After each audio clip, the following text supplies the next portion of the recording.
ओम श्री परमात्मने नमः। श्लोक 4, 5, 6। द्रोणाचार्य से पांडवों की सेना देखने के लिए प्रार्थना करके अब दुर्योधन उन्हें पांडव सेना के महारथियों को दिखाता है। अत्र शूरा महेश्वासा भीमार्जुन समायुधि युयुधानो विराटश्च द्रुपदश्च महारथः दृष्टकेतुश्चेकितानः काशीराजश्च वीर्यवान् पुरुजित कुन्तिभोजश्च शैब्यश्च नरपुङ्गवः युधामन्युश्च विक्रान्त उत्तमौजाश्च वीर्यवान् सौभद्रो द्रौपदेयाश्च सर्व एव महारथाः। व्याख्या।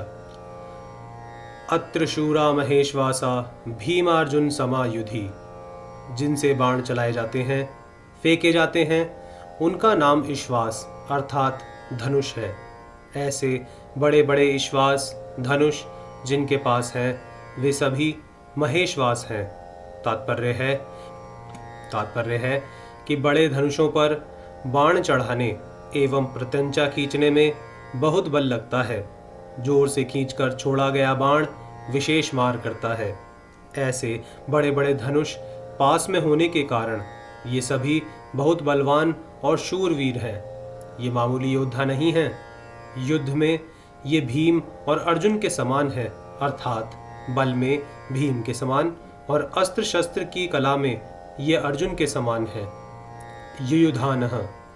युयुधान सात्यकी ने अर्जुन से अस्त्र शस्त्र की विद्या सीखी थी, इसलिए भगवान श्री कृष्ण के द्वारा दुर्योधन को नारायणी सेना देने पर भी वह कृतज्ञ होकर अर्जुन के पक्ष में ही रहा, दुर्योधन के पक्ष में नहीं गया।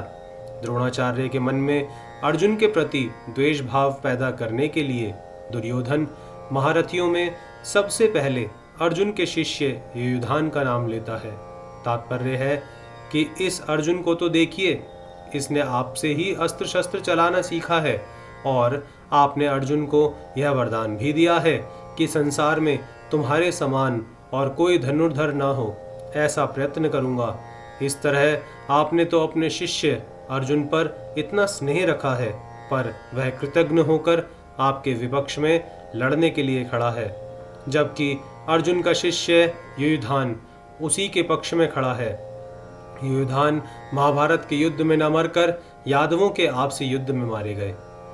विराटश्च, जिसके कारण हमारे पक्ष का वीर सुशर्मा अपमानित किया गया, आपको सम्मोहन अस्त्र से मोहित होना पड़ा और हम लोगों को भी जिसकी गायें छोड़कर युद्ध से भागना पड़ा, वह राजा विराट आपके प्रतिपक्ष में खड़ा है।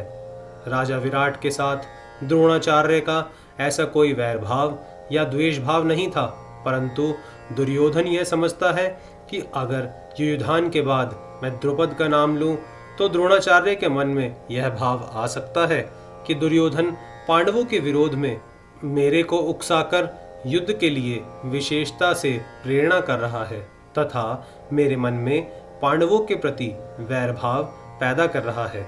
इसलिए दुर्योधन द्रुपद के नाम से पहले विराट का नाम लेता है, जिससे द्रोणाचार्य मेरी चालाकी न समझ सकें और विशेषता से युद्ध करें।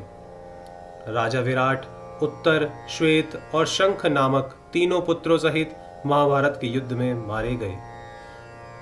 द्रुपदश्च महारथः, आपने तो द्रुपद को पहले की मित्रता याद दिलाई, पर उसने सभा में यह कहकर आपका अपमान किया कि मैं राजा हूं और तुम भिक्षुक हो, अतः मेरी तुम्हारी मित्रता कैसी, तथा वैरभाव के कारण आपको मारने के लिए पुत्र भी पैदा किया। वही महारथी द्रुपद आपसे लड़ने के लिए विपक्ष में खड़ा है। राजा द्रुपद युद्ध में द्रोणाचार्य के हाथ से मारे गए। दृष्टकेतु, यह दृष्टकेतु कितना मूर्ख है कि जिसके पिता शिशुपाल को कृष्ण ने भरी सभा में चक्र से मार डाला था, उसी कृष्ण के पक्ष में यह लड़ने के लिए खड़ा है। दृष्टकेतु द्रोणाचार्य के हाथ से मारे गए। चेकितानः, सब यादव सेना तो हमारी ओर से लड़ने के लिए तैयार है और यह यादव चेकितान पांडवों की सेना में खड़ा है। चेकितान दुर्योधन के हाथ से मारे गए।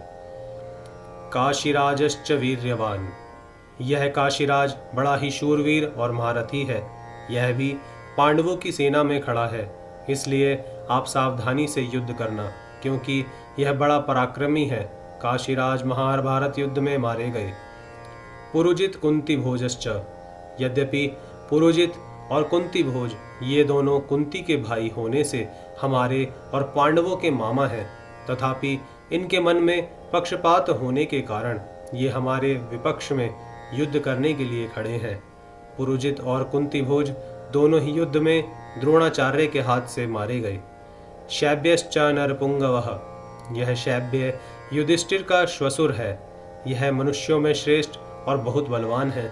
परिवार के नाते यह भी हमारा संबंधी है, परंतु यह पांडवों के ही पक्ष में खड़ा है। युधामन्युश्च विक्रांत उत्तमौजाश वीर्यवान, पांचाल देश के बड़े बलवान और वीर योद्धा युधामन्यु तथा उत्तमौजा मेरे वैरी अर्जुन के रथ के पहियों की रक्षा में नियुक्त किए गए हैं। आप इनकी ओर भी नजर रखना। रात में सोते हुए इन दोनों को अश्वत्थामा ने मार डाला। सौभद्रः, यह कृष्ण की बहन सुभद्रा का पुत्र अभिमन्यु है। यह बहुत शूरवीर है। इसने गर्भ में ही चक्रव्यूह भेदन की विद्या सीखी है, अतः चक्रव्यूह रचना के समय आप इसका ख्याल रखें।